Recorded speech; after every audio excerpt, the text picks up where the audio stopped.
Update: I don't want to help my boyfriend buy a house. Original post: I've been with Mark for 2 years now.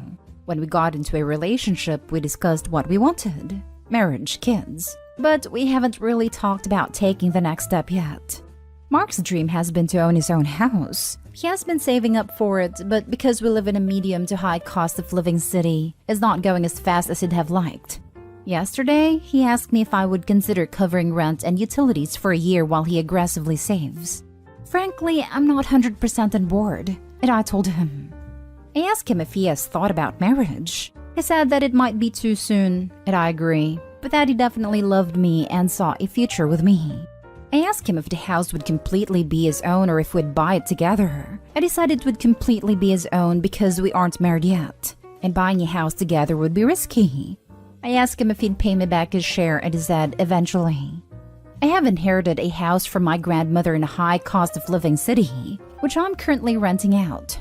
I do not want to lose it, and when I inherited it, Mark and I agreed that if we ever head towards marriage, he's fully on board to sign a prenup that ensures he has no claim on it. Here's my problem. Mark has not done anything for my grandma's house.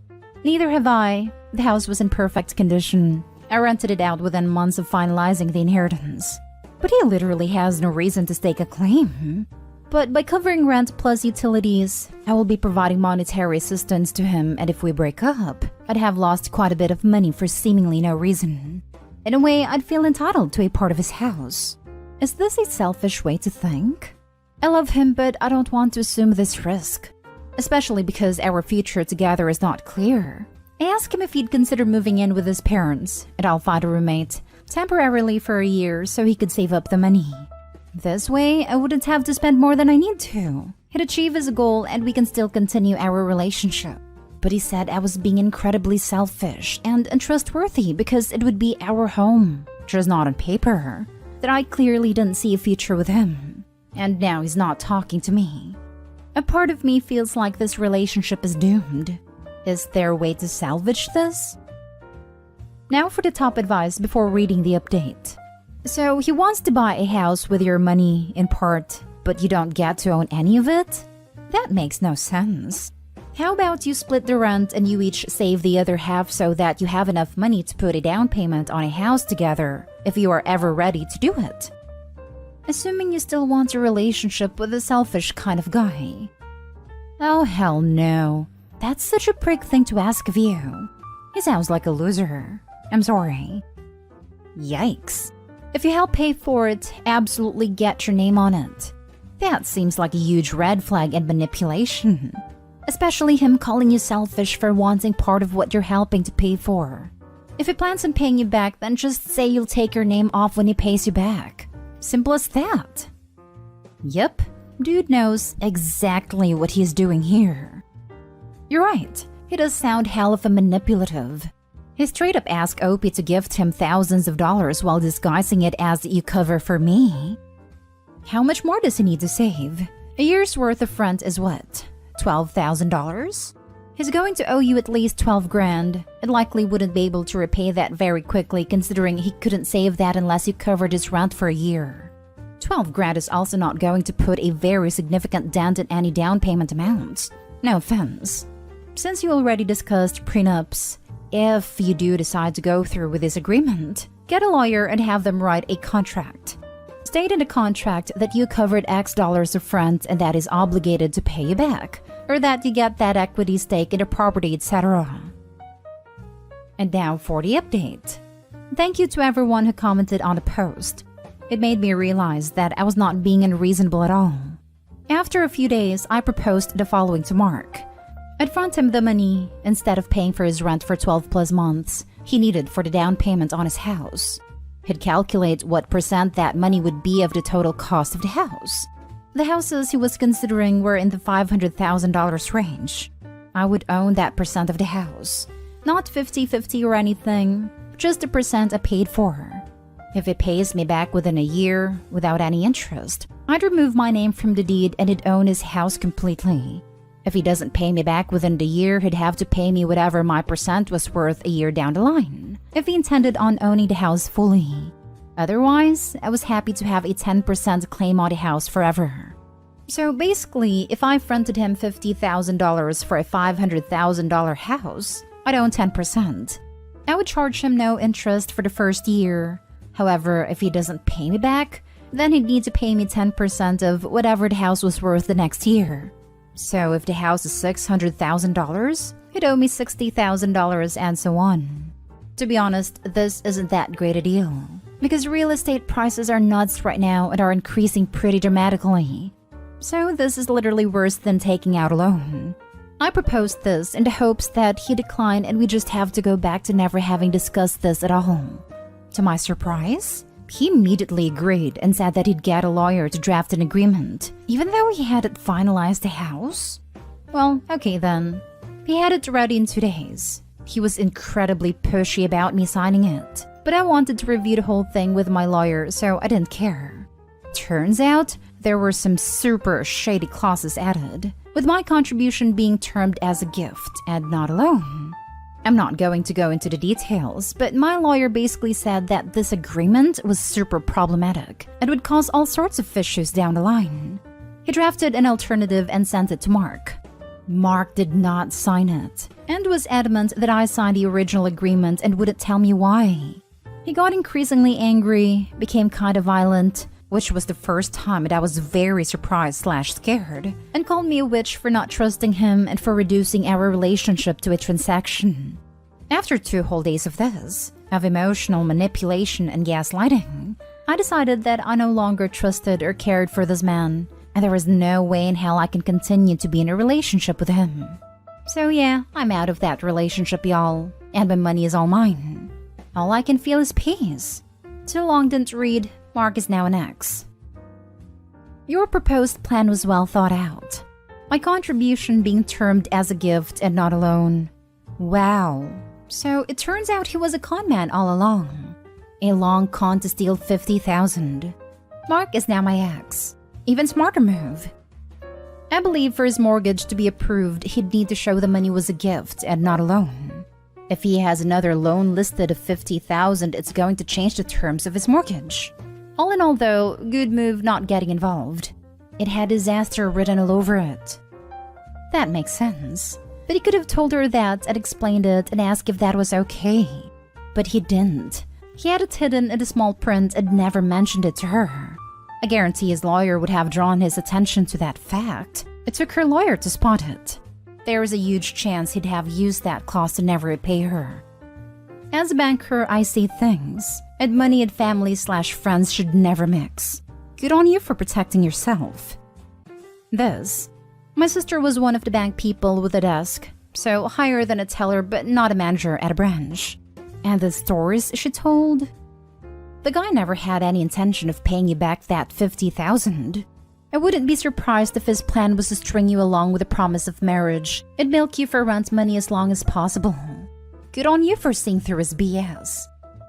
Agreed. I think him getting violent, seriously, what a piece of scum, confirms that he ultimately viewed OP as nothing more than an ATM.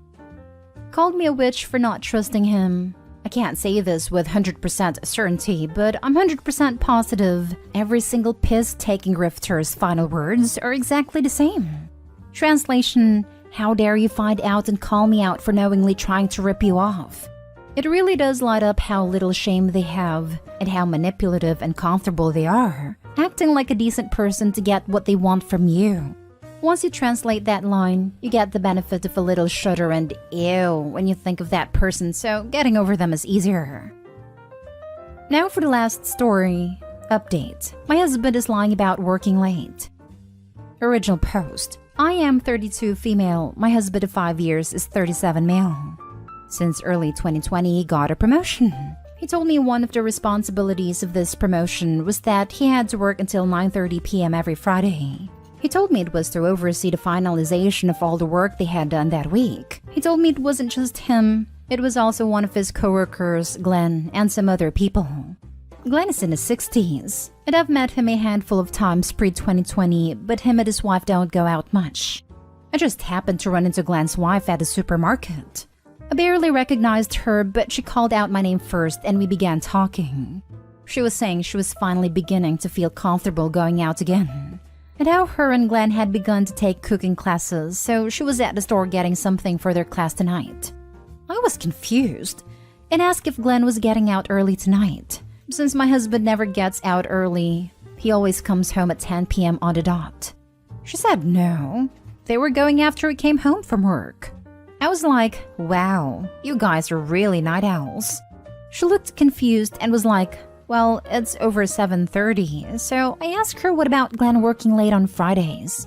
And she was so confused and was like, he's never worked late on Fridays. So it was pretty awkward and I just told her to enjoy her class and left. I know he said it's Glenn he's working late with. He talks about it all the time. After everyone left, me and Glenn got eggs for dinner. Glenn complained how tired he was the whole time, etc. He normally comes home at 5:30. His phone is always off at work, so when I try to call him, it went right to voicemail. His direct office phone just rings, and the actual company line, so I can't reach anyone because it's after hours. I don't know what to do until he gets home. I know I need to confront him, but I'm terrified of what he's going to say. Now for the top advice before reading the update. I don't have any specific advice other than confronting him about this 2-year ongoing lie. Also, I'm now emotionally invested in this and want to know what happens after you talk to him. It's an awful situation for sure. I can't see this being anything but bad, but I really hope it's not infidelity.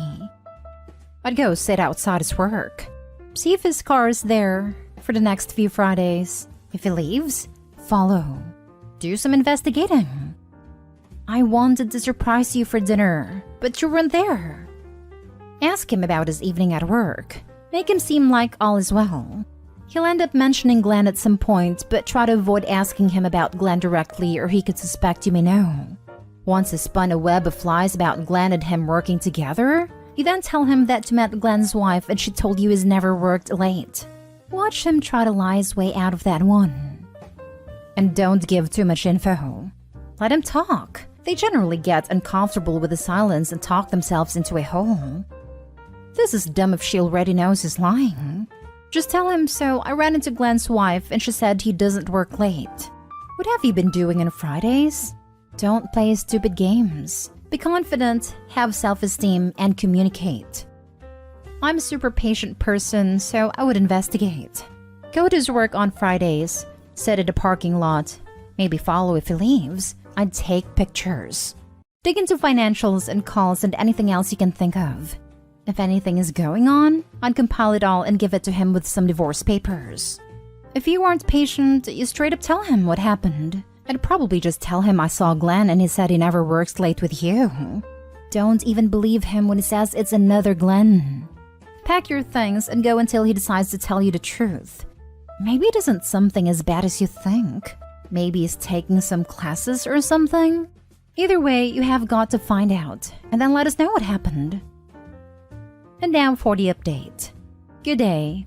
My last post was about how I found out my husband lied to me about working late for the last 2 years. He said he had to work Fridays until 9:30 p.m. Then I ran into the wife of the co-workers he claimed he was working with, and she let me know that wasn't true.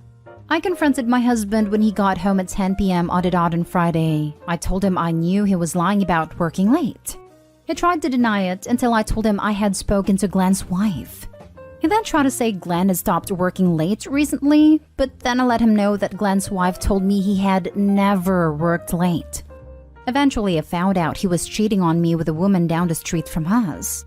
She has 2 entrances into her driveway, and he would use the north entrance and then park in her garage, so even if the kids and I drove by, we wouldn't see. Then he would leave her house at exactly 9:58 to be home at 10. I am leaving him, which he doesn't want. A lot of people said to get proof of his cheating. In our state, it doesn't make a difference if I had proof of adultery or not. Thank you to everyone for your comments and well wishes. Have a great night. I am so sorry. You deserve better, and I'm proud of you for leaving. You do what serves you best. I mean, after all, he had no issue being profoundly selfish, a liar, and a sneak for 2 years, so he shouldn't be surprised. Divorce sucks. It's scary and stressful, but it also has another side at the end which will hopefully be filled with calm and healing for you and your children. Best wishes. I'm so sorry that you have to deal with this. This. The audacity of the man to claim he doesn't want her to leave him after cheating on her for 2 years. What the hell did he think was going to happen? I had been so hopeful there was another Glenn or some kind of misunderstanding for your sake. Really sorry to hear this. Wish you the best luck, OP. That sucks. So he probably went around her house on other days than Fridays. Talk to a lawyer before doing anything. You should stay in your home and ask him to leave, because that gives you an advantage. Yes to this. Don't leave the house at all. Consultations help a lot and are usually free or cost around $30 to $50. You do not have to use a lawyer or pick the first one you come across. Shop around. The paperwork is not hard. I did the first steps myself. I'm sorry this happened to you. What an absolute piece of. I can write a thesis about what I think of him but won't change anything. You made a right decision, and you will end up better and stronger. You're so strong standing by your decision and not let him emotionally manipulate you. You have no idea how strong you are. Well, at least for me. Hugs from far and electronically. We're proud of you. We support you. You didn't deserve this.